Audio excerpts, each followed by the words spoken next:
A game mark of this production. Hi guys, what's up? Continuing with my GTA 5 themed videos, today I will be taking a look at some of the most interesting vehicles shown in the official trailers. Grand Theft Auto was originally intended to be a pure driving game back in the day, so it's no wonder that cars are such a crucial part of the experience. A lot of what I say here will be mere speculation, as I obviously have not been able to play the game and must therefore just go by what I know so far. Number 5. My first choice is actually a returning car from GTA 4, but this doesn't stop me getting excited for it. The Infernus, inspired by Lamborghinis, is a work of art as far as I'm concerned. To be honest, it doesn't look to have changed a great deal, but I liked it the way it was, so I'm fine with that. The strengths of this car come in both its acceleration and top speed.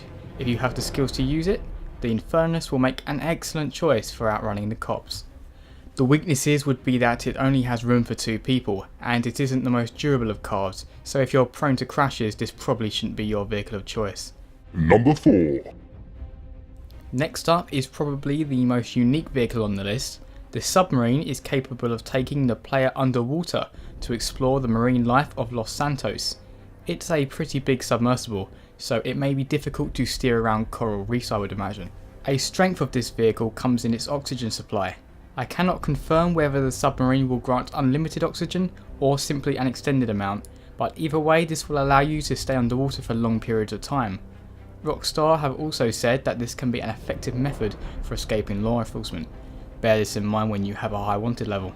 Naturally, the weakness of this vehicle is that it is limited to water, but that should be fairly obvious. I mean, it is a submarine. Number 3. If you cast your mind back to one of the very first trailers for GTA 5, we got a very quick glimpse at a car with a convertible roof. After a bit of research, I found that this car is most likely the Rapid GT, which is listed as having a convertible roof feature. The Rapid GT is influenced by the Aston Martin Vantage. To be honest, I made this choice simply because it looks cool. Really not much else to say. Number 2. Being a massive fan of planes, the Hydra had to make the top 5 list. Not only does this fighter jet look slick, but it is also loaded with a deadly payload capable of destroying ground targets with a fair amount of precision. I really hope that the Hydra will be equipped with Sidewinder missiles and flares in order to make online dogfights more interesting. The Hydra is based on the British Harrier jump jet with an F-16 design. The strengths of this vehicle are in its speed and firepower. From watching the trailer we can see that it's travelling very fast, which will likely make it an effective mode of travel, as well as a killing machine.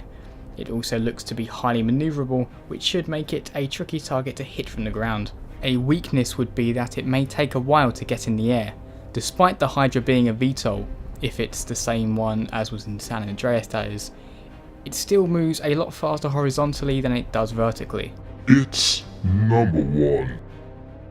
Although it appears only very briefly, the Titan is the vehicle that has me the most interested, mostly due to its enormous size. The aircraft is a military cargo plane based on the C-130H. While this has not been in any way confirmed, I am hoping that cars will be able to be loaded into the back of the plane for transport. In the second trailer we saw Trevor driving out the back of a plane that looks to be about the size of a Titan. While I think this may very well have been a cutscene, who's to say this isn't a possibility during general gameplay. The strengths of this vehicle are tricky to determine, as so little has been seen about it. However, I am going to go ahead and assume that it can take a fair amount of punishment, as well as being able to fly, which should give it a great amount of survivability. Unlike the Hydra, the Titan cannot take off vertically. This means you're going to need a very long stretch of runway. It is also very big, meaning it might be quite difficult to manoeuvre. I can imagine something this large being easy prey for hostile Hydras. Those are my top 5 known vehicles as of this video's release for GTA 5. Disagree or agree? Let me know in the comments below. As always, thanks for watching and see you next time.